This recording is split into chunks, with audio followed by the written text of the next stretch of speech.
Merci beaucoup, Madame la maire. Notre débat intervient, tout le monde l'a dit, au lendemain de l'évacuation des derniers campements de migrants et 6 jours après celui du millénaire.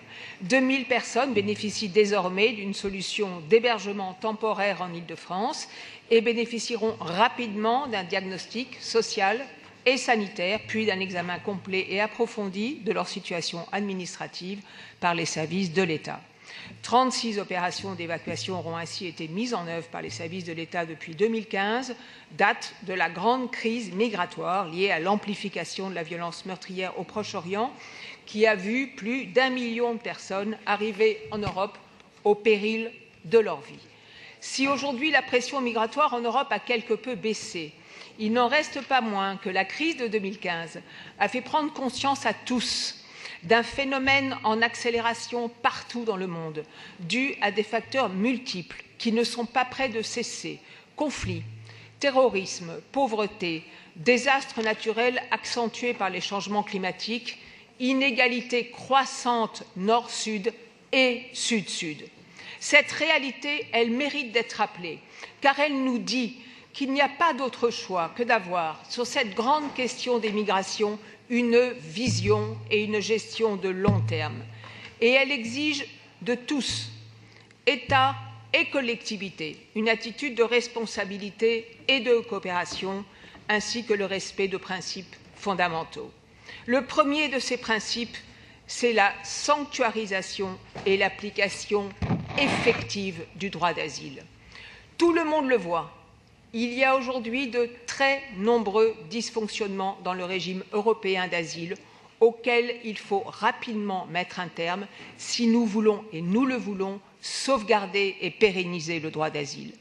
Ceci doit nous conduire à harmoniser nos pratiques au sein de l'Europe sur les délais de traitement qui doivent descendre partout à 6 mois au plus, sur les conditions d'accueil des demandeurs d'asile, sur le taux de reconnaissance des principales nationalités, sur les politiques d'éloignement et de retour volontaire et sur la reconnaissance mutuelle des décisions au sein de l'Europe.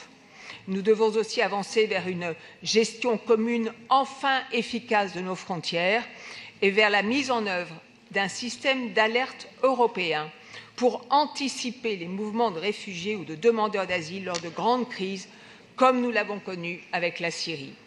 C'est à ces seules conditions que l'Europe pourra vraiment exercer sa pleine solidarité à l'égard des réfugiés.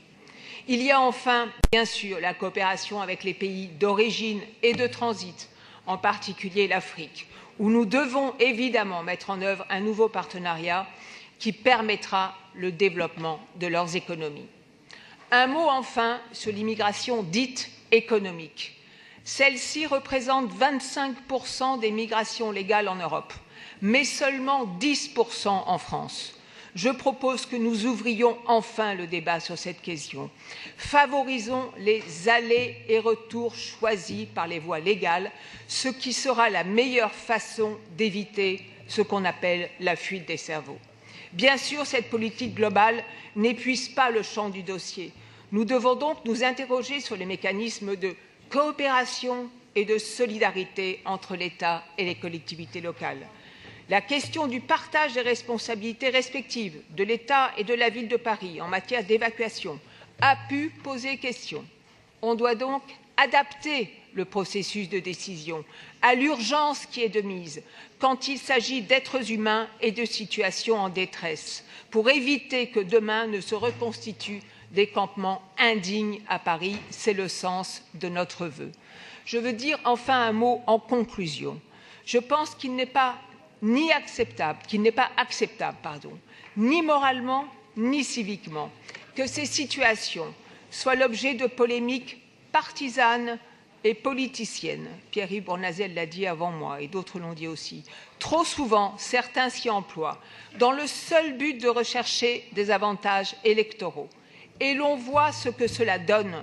Le résultat des récentes élections en Hongrie, en Allemagne ou encore en Italie devrait être pour nous tous un avertissement sérieux et un appel à la responsabilité collective pour nous toutes et pour nous tous. Je vous remercie.